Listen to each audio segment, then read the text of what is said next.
Saudara-saudara, mari kita berdoa. Ya Tuhan Allah, kami mengucap syukur kepadamu bahwa dalam situasi apapun Tuhan tidak pernah membiarkan kami sendiri. Kami mengucap syukur bahwa dalam segala situasi Tuhan ingin mengajarkan sesuatu buat kami. Termasuk hari ini ketika kami ada di sini bersama-sama dengan keluarga besar Jemaat Wainaik Yegar Sehaduta. Kami ada dalam ibadah ini Tuhan. Yang paling indah buat kami adalah kalau kami mendengar apa yang ingin Tuhan katakan buat kami lewat pemberitaan firman Tuhan hari ini. Kami mohon kepadamu Tuhan, jauhkan semua penggoda pencobaan. Biar dalam damai sejahtera-Mu kami belajar firman Tuhan. Berkati setiap hati yang disiapkan untuk pemberitaan ini Tuhan. Kami rindu pada firman-Mu. Berfirmanlah bagi kami Tuhan. Dalam nama Yesus, firman yang hidup itu kami berdoa. Amin. Bapak Ibu Saudara-saudara, Shalom. Dalam sukacita kita hari ini, saya ajak kita merenungkan kembali satu bagian pembacaan Alkitab. Menurut Injil Lukas, pasal 19 ayat 1 sampai ayat yang ke-10. Injil Lukas, pasal 19 ayat 1 sampai ayat yang ke-10. Yang sudah dapat katakan amin. Belum dapat? Lukas 19 ayat 1 sampai 10. Yang sudah dapat katakan amin. Amin, betul? Ya. Kita harus berdiri dan berkata kepada Tuhan, Tuhan, setengah dari milikku akan kuberikan kepada orang miskin, dan sekiranya ada sesuatu yang kuperas dari seseorang, akan kukembalikan 4 kali lipat. Kata Yesus kepadanya, hari ini telah terjadi keselamatan kepada rumah ini, karena orang ini pun anak Abraham, sebab anak manusia datang untuk mencari dan menyelamatkan yang hilang. Demikian firman Tuhan. Berbahagia setiap orang yang mendengar firman, memelihara dan melakukan dalam hidup setiap hari. Shalom. Ini terlalu pelan. Shalom. Anak-anak, shalom. Kurang kuat. Shalom. Saudara-saudara, kita membaca dan mendengar ulang kisah tentang Sakeus. Pemerintah Romawi itu mereka menaksir satu daerah tertentu, kira-kira dari itu daerah itu hasil dari mereka bisa dapat uang berapa. Apalagi itu daerah-daerah jajahan. Don coba misalnya kalau dia pemerintah di sini dia bilang oh naik itu kira-kira dapat berapa dari situ, terus kalau dia setaksir habis, dia lelang. Siapa yang dapat lelang tersebut, dia diberi kesempatan untuk pungut pajak dari masyarakat, dan dia makan dari situ. Pajak waktu itu terlalu berat, dan karena pajak terlalu berat, orang-orang yang pemungut cukai itu paling tidak disukai. Kenapa? Karena dorang ambil dari masyarakat yang susah, dorang kasih kepada pemerintah separuh, separuh dorang makan. Orang begini baik atau tidak? Sudah tahu orang susah datang ambil tambah dari orang. Itu baik. Baik kok tidak? Di Wainaik ada. Yang kerja hanya bikin susah orang ada. Ada. Laki-laki kok perempuan. Karena itu Sakeus itu tidak disukai oleh banyak orang. Saudara-saudara, hal ini menjadi serius sekali karena dia mendengar bahwa Tuhan Yesus mau lewat situ, masuk kota Kapernaum, Yeriko. Yesus masuk di situ. Sakeus juga mau kepingin lihat Tuhan Yesus muka. Karena orang banyak bicara tentang Yesus, dia itu bisa membuat mujizat, yang mati bisa dibangkitkan dan seterusnya. Sakeus juga mau lihat. Sakeus bisa dapat lihat kok tidak? Bisa kok tidak? Bisa kok tidak? Kenapa tidak bisa dapat lihat? Karena pendek apa? Karena pendek badannya. Itu baru satu jawaban. Dia pun jawaban ada 2. Satu itu karena Alkitab tadi mencatat bahwa karena badannya pendek. Tapi yang kedua ini menarik. Sakeus bukan saja karena badan pendek, tapi karena dia ini hidup orang tidak suka dia. Karena tidak suka dia itulah harusnya sebagai kepala pemungut cukai, dia punya status sama dengan kepala pendapatan daerah sekarang. Pejabat kok bukan?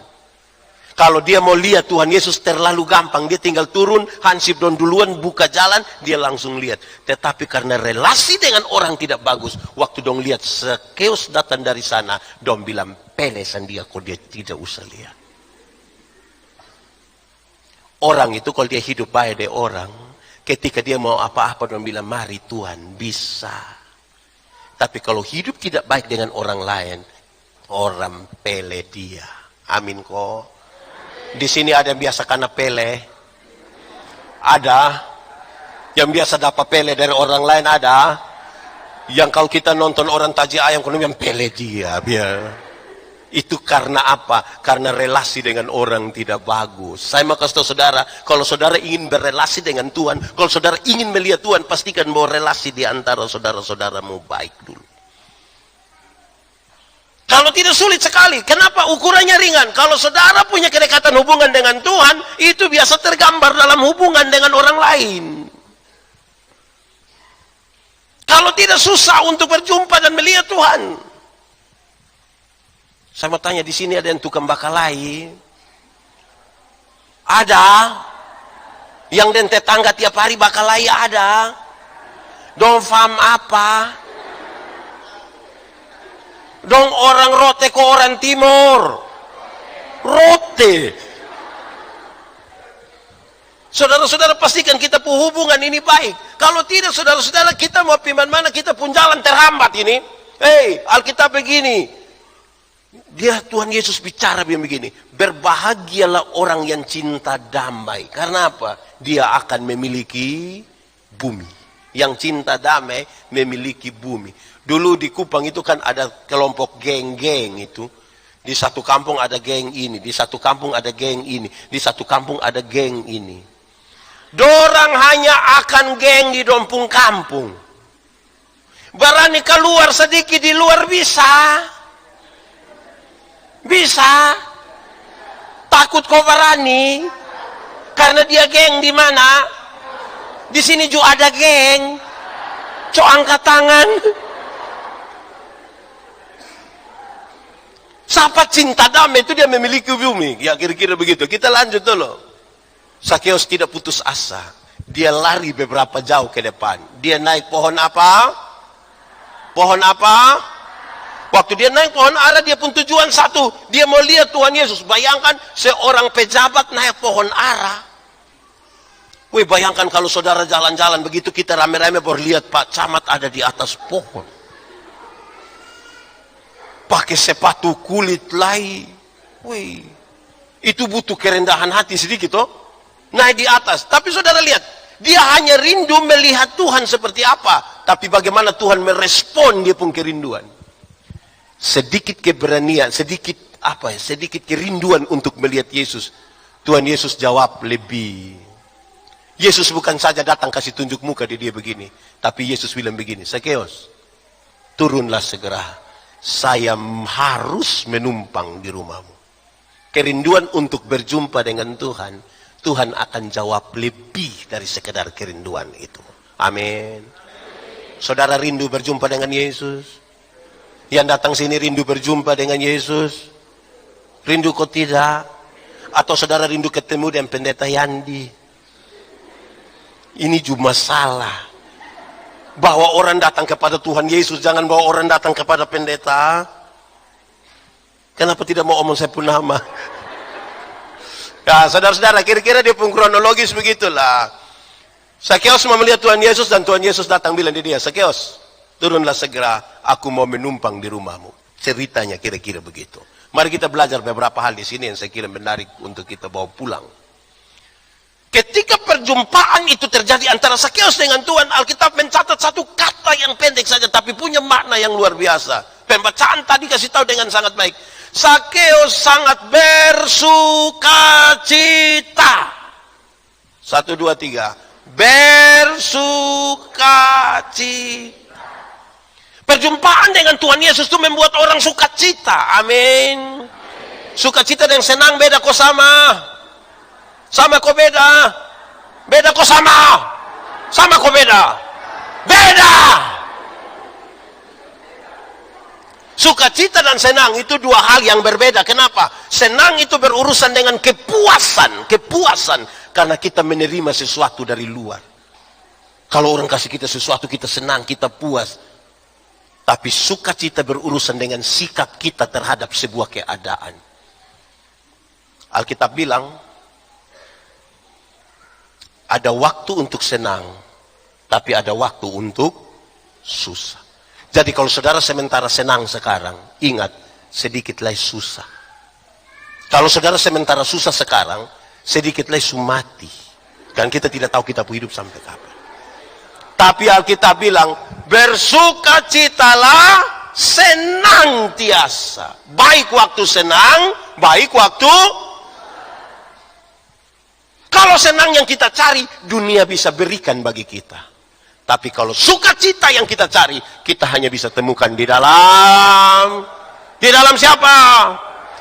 Dia pun soal itu adalah banyak orang cari Tuhan untuk senang, bukan untuk sukacita. Uang yang banyak membeli kesenangan, tapi tidak dengan sukacita. Saudara kalau mau butuh senang, Lipo. Tahu Lipo? Pernah dengan siapa? Beli apa? Dunia menawarkan kesenangan, tapi belum tentu dengan sukacita. Senang itu bagian dari sukacita, tapi sukacita itu bukan senang. Senang itu bukan sukacita. Sama ke ban itu bagian dari oto, betul. Tapi ban itu bukan oto. Supaya jangan baru naik ban, dia kira dia sudah naik oto. Tidak begitu. Karena itu cari Tuhan, cari untuk apa? Sukacita. Alkitab berkata dengan sangat baik dalam pembacaan tadi, dengar. Dia itu seorang kepala pemungut cukai. Dia seorang yang kaya, kata Alkitab tadi. Tetapi rupanya dia punya sukacita tidak ada sama sekali. Jabatan yang ada pada dia, kekayaan yang ada pada dia, tidak mampu membawa dia dalam apa? Sukacita. Sukacita itu hanya dapat di dalam siapa? Tuhan. Celakalah kita saudara-saudara kalau tiap hari kita cari hanya untuk senang-senang. Kalau kita cari Tuhan hanya untuk senang, hanya untuk harta, hanya untuk jabatan, hanya untuk semua, kita orang yang susah sekali. Karena sukacita itu Tuhan berikan tidak diwakilkan dengan apa? Dengan materi. Saudara-saudara, mari kita buka satu ayat Alkitab. Pertama Korintus pasal 15 ayat 19. Coba buka. Cepat. Pertama Korintus pasal 15 ayat 19, yang sudah dapat katakan amin. Coba baca 1, 2, 3.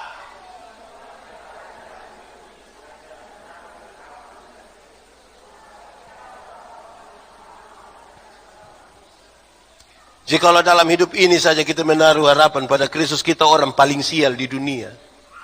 Kalau kita cari Tuhan hanya untuk dapat kesenangan, hanya untuk dapat kaya, hanya untuk dapat jabatan, kita orang paling sial di dunia.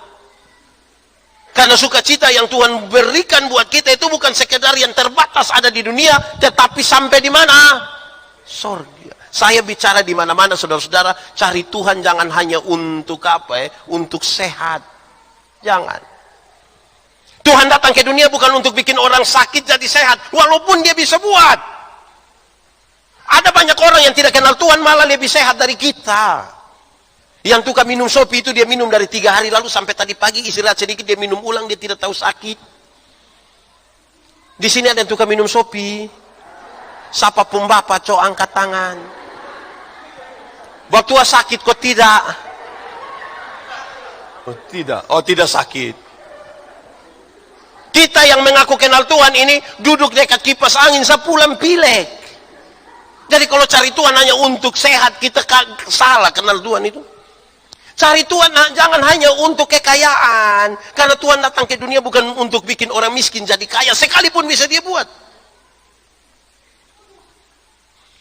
Justru banyak orang yang tidak kenal Tuhan itu lebih kaya dari kita toh. Itu koruptor dong, itu kaya-kaya semua itu. Dompu rumah 2, 3, 4, 5. Sampai tidak suka tinggal di dompu rumah, dompu tinggal di penjara sana. Tapi dong kaya-kaya. Kita yang mengaku kenal Tuhan ini yang sedikit-sedikit garam habis. Sedikit-sedikit pulsa habis. Mau beli sepatu datang di gereja, saya tanya itu mas, bilang mas, bisa bayar 6 kali. Kalau begitu kita cari Tuhan untuk apa? Supaya sukacita itu ada. Yesus pun kalimat ini penting. Carilah dahulu kerajaan Allah dan kebenarannya. Selamat dulu. Baru yang lain itu di kekayaan kehormatan di, umur panjang di, jabatan di, istri di.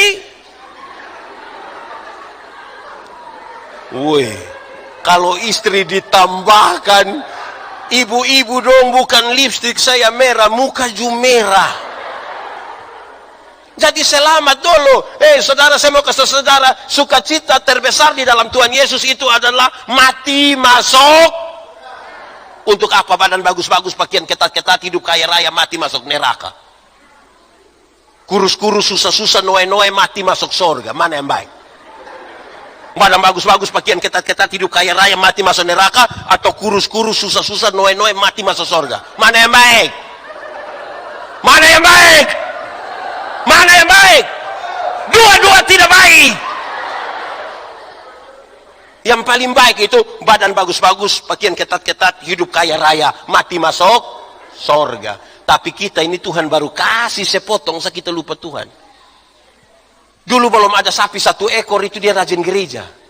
Tuhan kasih dia sapi 1 ekor, dari situ dia urus sapi sampai lupa gereja. Dia naik ada.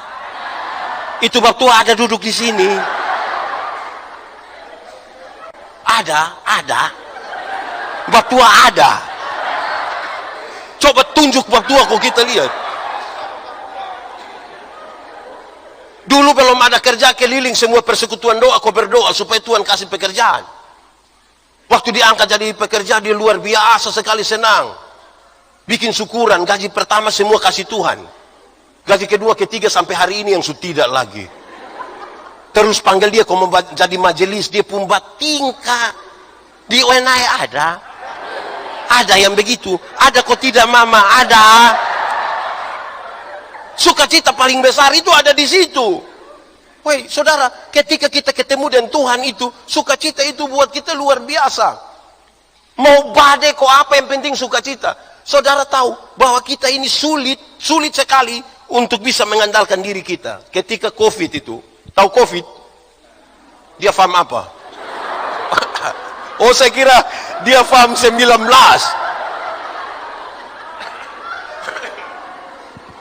Ketika COVID ada, orang masih bisa bertanya, Pak, ini memang sakit betul kok apa? Orang masih coba-coba begini.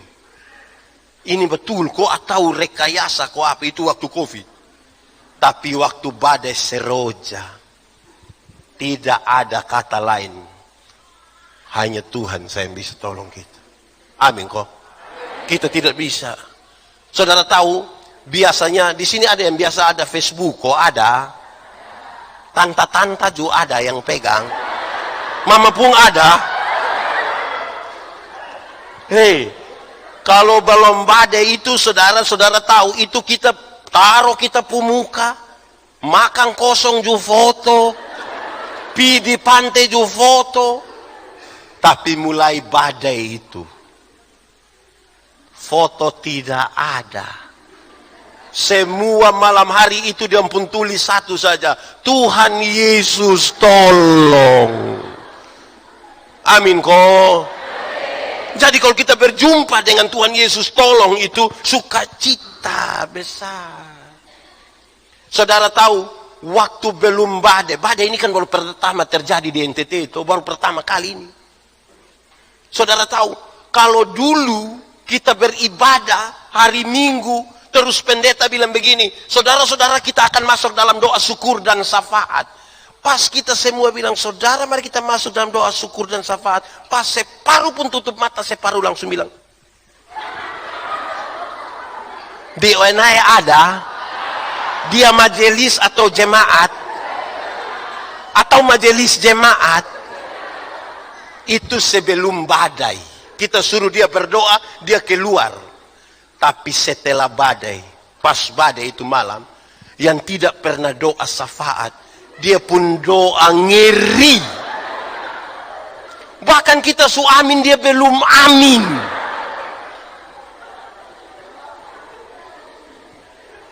Amin kok. Di WNI ada. Yang dia tidak pernah doa sama badai itu malam dia berdoa ada. Tahu sekarang. 1 minggu lalu ibu pendeta dengan beberapa teman ini mereka pergi ke Sabu. Saya punya istri ibu pendeta baju biru ini. Dengan beberapa teman ada kayuran di sana. Mereka pergi ke Sabu. Yang pakai feri lambat itu dengan trek yang bawa bantuan. Pulang juga pakai trek yang bawa bantuan. Ibu dong pakai yang kapal lebih cepat sedikit. Waktu dong keluar dari Sabu, hujan. Belum apa-apa. Sampai di Laut Sabu, feri lambat itu mesin mati. Kalau mesin mati, listrik ikut mati. Ada dia pu konjak itu oto, itu dia pun nama Anis, anak dari Lelogama. Baru pertama kali ke Sabu. Waktu listrik mati dia hanya duduk diam-diam, dia hanya bilang, aduh, aduh, aduh. Kira-kira, oh sama-sama dengan dia Jubi.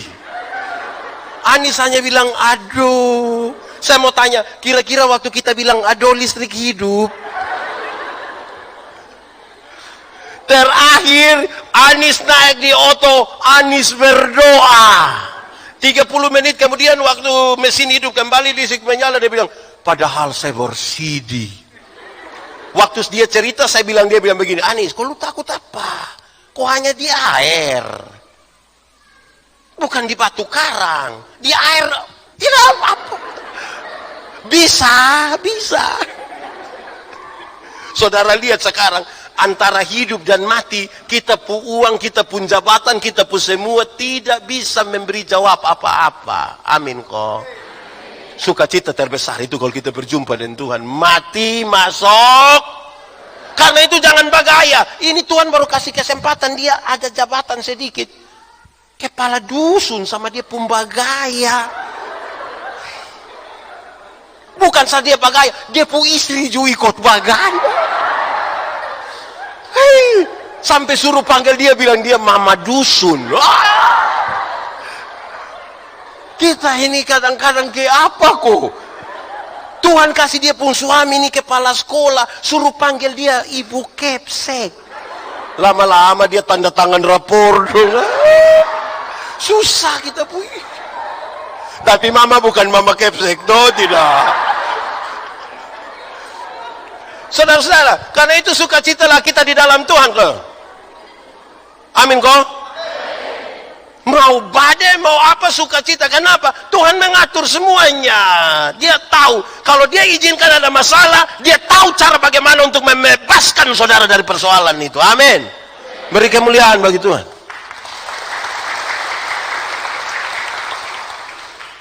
Saudara tahu bahwa kerinduan, jangan tunggu sampai listrik mati di Laut Sabu dulu baru berdoa. Saya kasih tahu saudara, saya mau kasih tahu saudara. Semakin jauh berjalan bersama Tuhan, semakin kita menemukan kita bukan siapa-siapa. Saya suka kasih tahu pakai contoh ini. Kalau saudara jalan kaki, pernah jalan kaki? Di mana? Pisoe. Kalau saudara jalan kaki, bisa, tapi jaraknya dekat. Karena jaraknya dekat, kita tidak butuh orang, bahkan Tuhan pun kita tidak butuh. Ibu-ibu bisa jalan kaki karena dari rumah pikir dong bisa pakai high heels tinggi begini yang haken. Jalan tanpa rasa takut.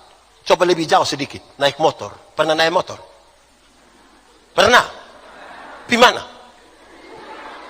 Saudara kalau naik motor, katakanlah dari sini pi Batak Teh, itu anak ojek itu dia gas motor lari kincang. Saya yakin yang di belakang akan bilang, dia bilang, Adi, pelan sedikit. Kenapa? Tanta pun dada tidak bisa.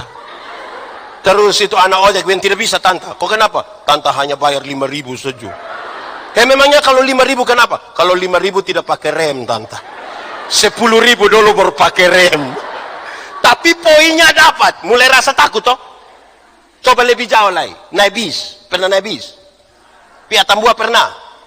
Dengan bis malam pernah? Duduk di samping sopir pernah? Lihat itu manusia dong punggas oto itu. Itu sampai bok-bok di TMF, di camplong itu hampir-hampir yang sopir itu. Belum injak rem kita mau angkat kaki kok injak. Susah makin jauh berjalan kita takut. Susah makin jauh berjalan kita takut.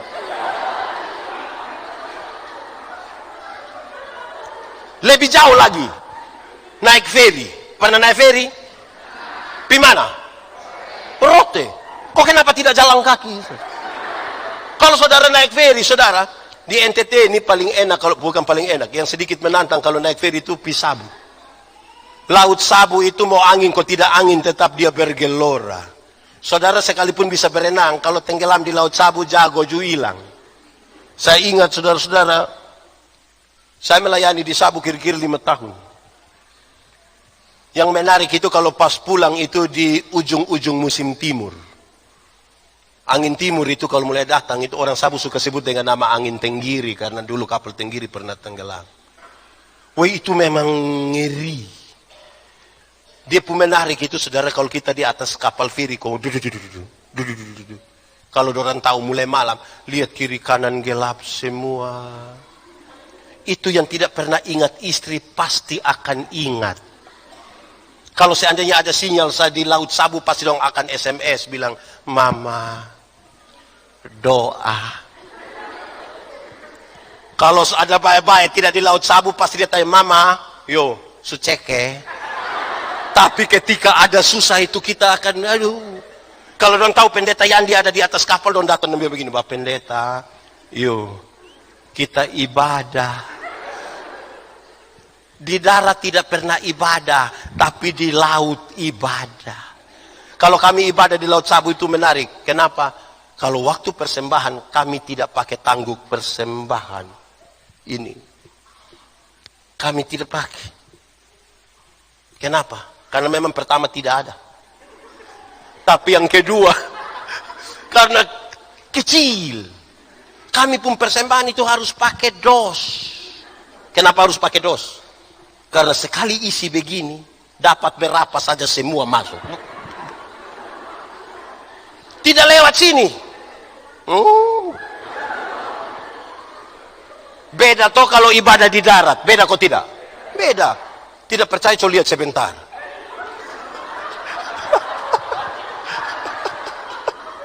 Kalau kita ibadah di darat, tangguk persembahan sampai sekali isi begini, kayak agak lama. Terus kita pun mata kayak begini. Ini mata kayak ada firasat itu. Terus dia ambil, dia isi, isi habis, yang bawa persembahan sudah lihat berdua. Kenapa? Tadi saya isi yang merah. Kayak menyesal. Di ONI ada. Yang isi merah habis itu menyesal ada. Dia ada duduk di sini.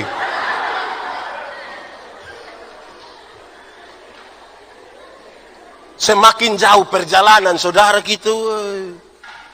Lebih jauh lagi, naik pesawat. Pernah naik pesawat? Di mana? Saudara ini ternyata tukang bajalan semua saudara. Saudara kalau naik pesawat, jangan naik yang kici-kici dong, yang pilote, itu ATR dong. Naik yang ke Boeing dong itu, Airbus. Dia terbang kira-kira 36.000 kaki. Kalau 36.000 kaki itu kira-kira 12 km di atas permukaan laut. 12.000. Berapa? 12 km. 12 km itu pesawat belum jatuh kita sudah mati.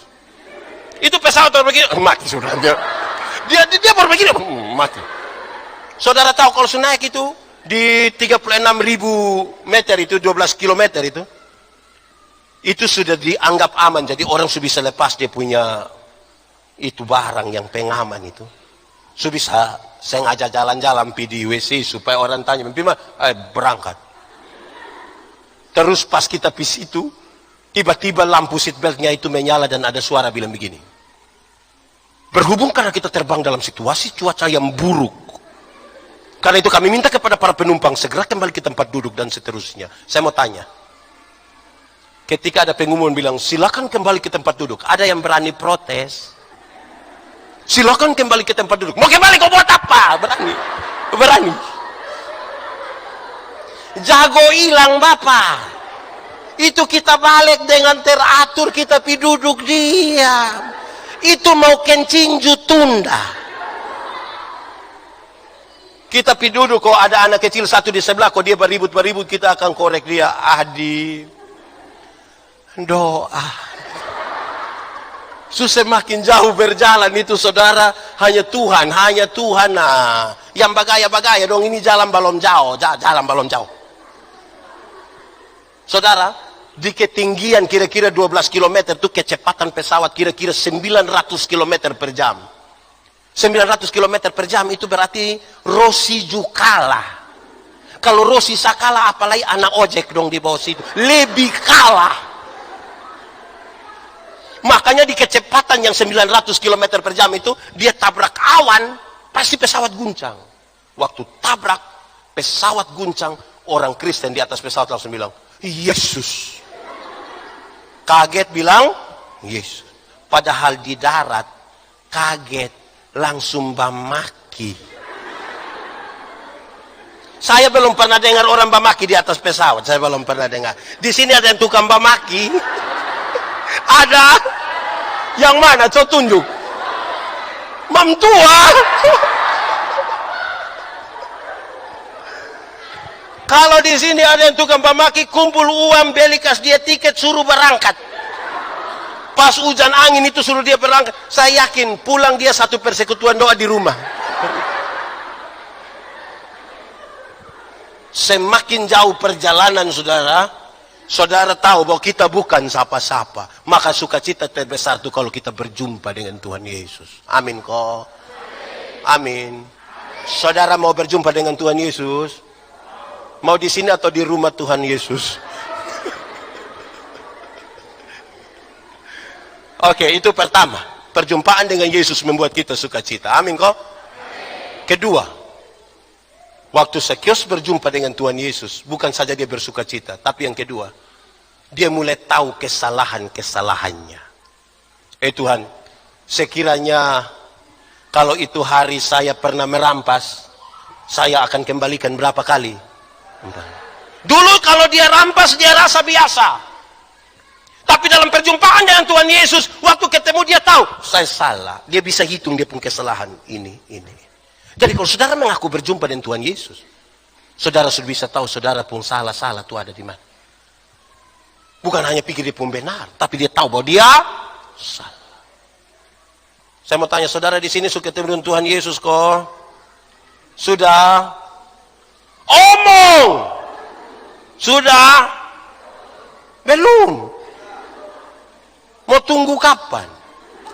Perjumpaan dengan Tuhan Yesus buat kita tahu kesalahan. Saya suka pakai contoh ini di mana-mana. Kadang-kadang kita tahu barang itu tidak benar, tapi kita lakukan terus. Saya mau tanya dulu, contoh. Kalau orang tolong kita, kok kita bilang terima kasih, itu baik kok tidak? Baik kok tidak? Yakin? Yakin? Yakin sekali atau yakin saja? Kalau saudara yakin bahwa orang tolong kau minta terima kasih itu baik, saya mau tanya dulu. Siapa pun suami yang dia pu istri bikin habis makan, terus dia pu suami bilang, Mama, terima kasih. Ada? Ada? Di ONA ada? Coba angkat tangan. Kita pu suami dong ini, ibu bikin makan minum dong tidak tahu terima kasih. Tapi kalau pi kupang kau makan di warung satu, subayar lagi terima kasih lagi. Kadang-kadang janji itu mbak, yo, besok saya datang lah. Di sini ada. Tahu terima kasih baik, tapi tidak pernah bikin. Hei, bapak-bapak. Coba sebentar malam, mama siap makan minum. Coba bapak langsung bilang, Mama, terima kasih. Itu mam tua pikiran. Itu mam tua pasti pikiran. Pasti mam tua bilang, tahu roh apa sunai di mam tua. Karena kita tahu barang baik, tapi kita tidak pernah melakukan itu. Amin kok. Saya pun istri ada. Saya pu istri bikin teh, habis saya bilang terima kasih. Boleh tanya.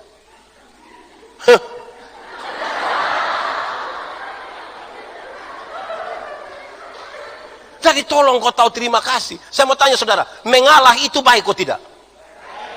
Yakin? Benar-benar yakin? Oke, kalau saudara tahu bahwa mengalah itu baik, setiap kali suami istri bertengkar, siapa mengalah duluan? Mama kok bapak? Mama kok bapak? Bapak kok mama? Mama kok bapak? Bapak kok mama? Daripada kita bertengkar, bapak kok mama, mama kok bapak, kenyataan membuktikan bahwa kita sama-sama tahu bahwa mengalah itu baik. Tapi setiap kali suami istri bertengkar, dua-dua tidak mau mengalah. Malam bapak tidur di kebun. Deng ular. Kalau terpaksa tidur sama-sama, mama hadap kiri, bapak hadap. Bapak omong kok tidak? Kamu juga tahu.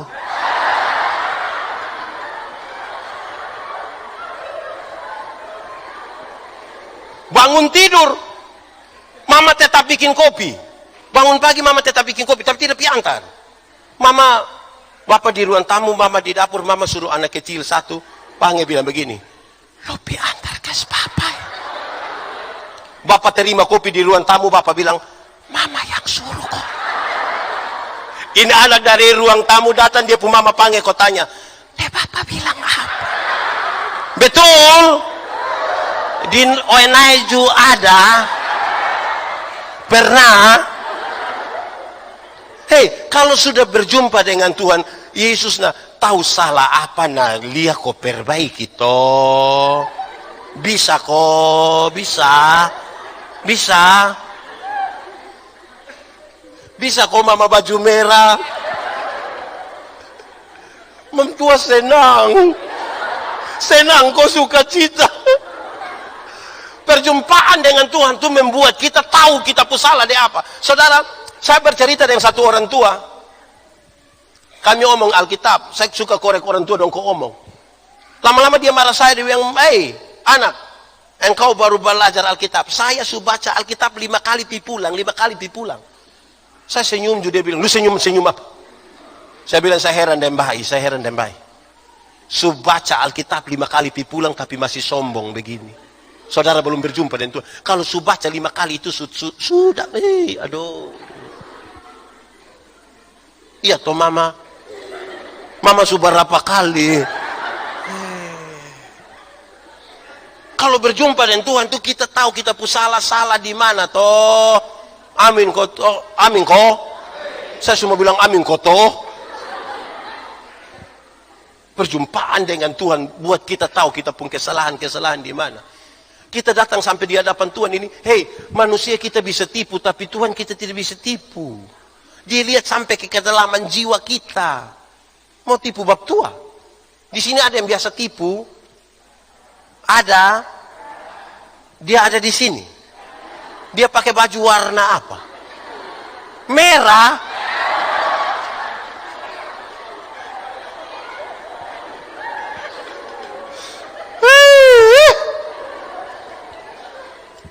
Saudara-saudara, itu serius itu. Perjumpaan dengan Tuhan itu membuat kita itu tahu kita pun kesalahan di mana. Supaya jangan tipu. Lebih baik tidak kasih tahu daripada tipu toh. Kita nih suka tipu-tipu. Di sini ada yang biasa tipu. Diam-diam. Itu penting bagi kita. Makin kita menyadari kesalahan, kita makin tahu bahwa perjumpaan dengan Tuhan itu mengubahkan kita. Buat kita jadi ciptaan baru, kita dilahirkan kembali. Amin kok. Saya langsung ke yang ketiga dulu Saudara tahu, setelah perjumpaan dengan Yesus, satu, Sakeus apa? Satu apa? Oh, sukacita. 2, menyadari kesalahan. Yang ketiga, waktu berjumpa dengan Tuhan Yesus, Sakeus menjadi ingat orang lain. Jadi apa? Sakeus jadi ingat orang lain. Dia bilang begini, Tuhan, setengah dari hartaku akan kuberikan kepada orang lain. Setengah. Saudara bisa bayangkan, luar biasa sekali.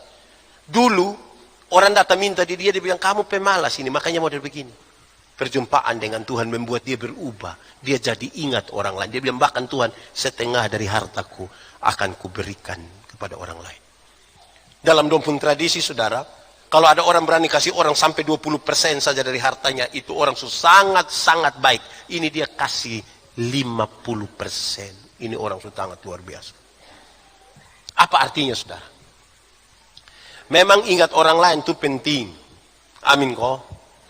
Amin. Kadang-kadang kita ini hidup tidak mau ingat orang lain. Saya kasih contoh, contoh kecil-kecil saja. Kadang-kadang kita ini berdoa, Tuhan berkatilah orang yang susah makan. Ini di satu acara.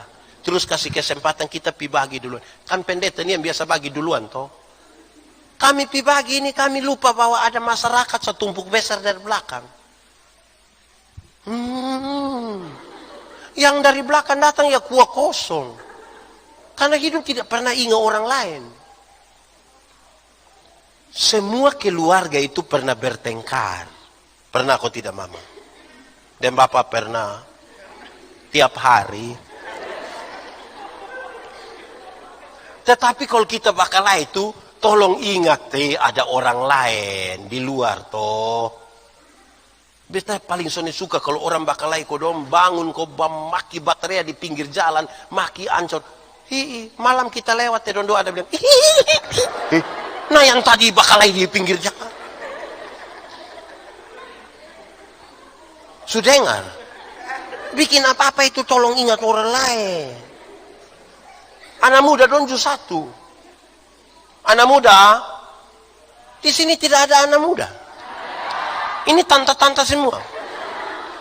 Hei anak muda dong, bikin apa-apa tolong ingat orang lain, bisa kok? Saya suka omong di mana-mana. Saya kira saya pernah omong di sini. Ini anak muda dong, ini orang tua pikir dong pembayar makanya kredit cash dong motor. Betul Itu motor itu tidak mungkin cash, kredit. Ini motor ini hasil dari pabrik. Pabrik itu yang kerja pakai sistem komputer, lab manusia yang kerja situ otak mantap. Makanya jangan tahu memang gas di mana, dia purem ke mana, ban ke mana, speedometer ke mana, dong suator memang. Tapi kita pu anak yang tidak lulus semua mata pelajaran ini. Dorang ju reparasi motor. Akhirnya itu motor bunyi ke orang gila. Wah, wah, wah. Di Oenaya ada. Habis ini kita periksa motor di luar dong itu.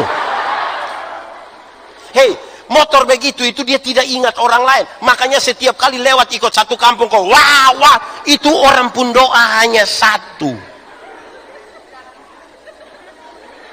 Itu doa bilang apa? Bilang apa? Comati bae. Karena bikin apa-apa tidak ingat orang lain. Tadi datang pakai motor? Oh jalan.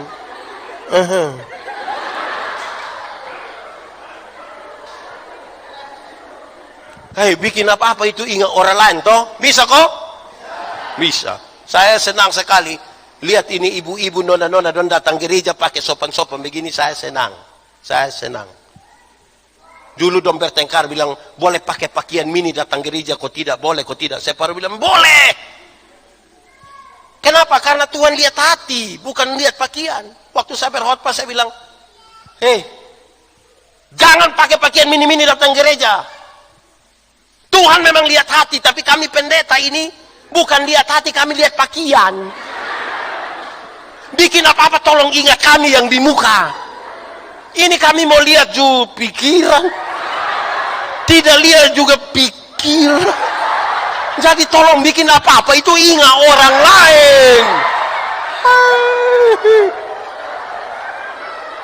Jadi kasih tahu kita buat anak-anak dong, sudah dengar. Kita ini rasa bakar mana kok hidup su tambah egois ini. Apalagi anak muda sekarang dong ada HP kok tidak. Dong kalau pakai ame itu headset itu duduk su tidak sopan lagi di muka orang tua, pangku kaki pakai headset sama kita dong baru lari dari rumah sakit. Ada selang infus dong melekat di sini ini. Di Oenaya ada. Itu yang faham apa dong? Itu Anda dong ada duduk di sini. Coba tunjuk dong, coba tunjuk.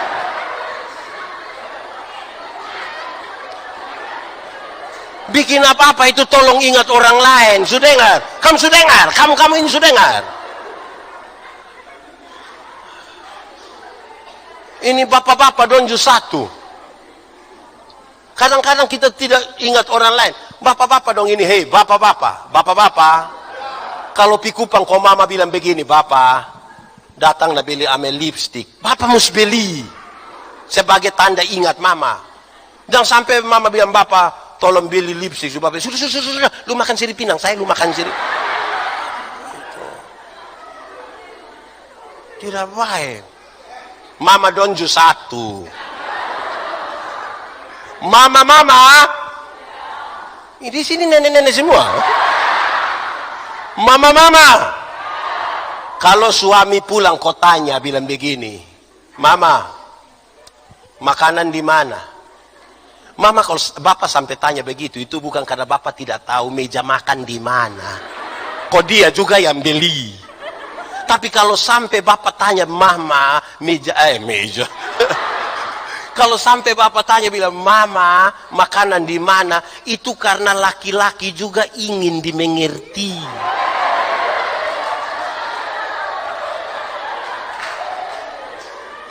Ini bapak boleh tanya bapak, Mama, makanan di mana? Mama tuh, kok ada di situ maka stek ya salah.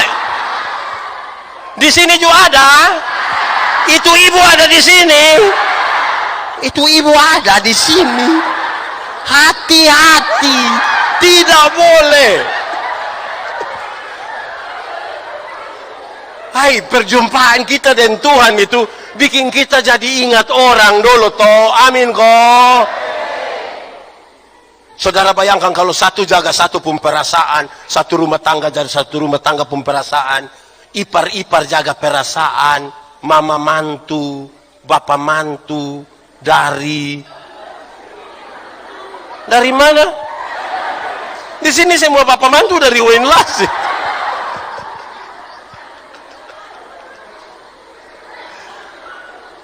Saudara, perjumpaan dengan Tuhan itu harus mengubahkan kita. Saudara berhenti berteori tentang perjumpaan dengan Tuhan.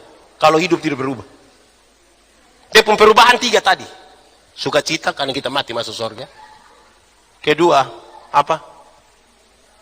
Tahu kita pun kesalahan. Yang ketiga apa? Menjadi ingat orang lain.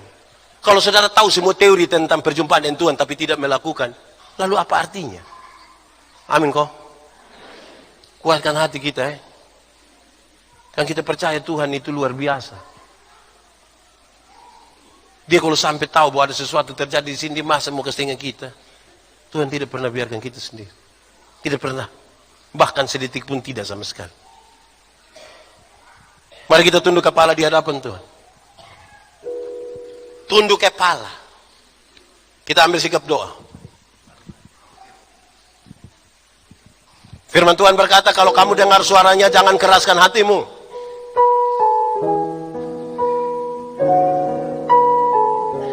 Angkat hati kita pada Tuhan malam ini, sore ini. Nikmati 1-2 menit dengan Tuhan. Penolong yang selalu setia, memenuhi keperluanku, tak pernah dia mengecewakan. Yesusku tak pernah. Sekali lagi, penolong yang selalu setia. Penolong yang selalu setia, memenuhi keperluanku, tak pernah dia mengecewakan. Yesusku tak pernah gagal. Segala perkara dapat terganggu di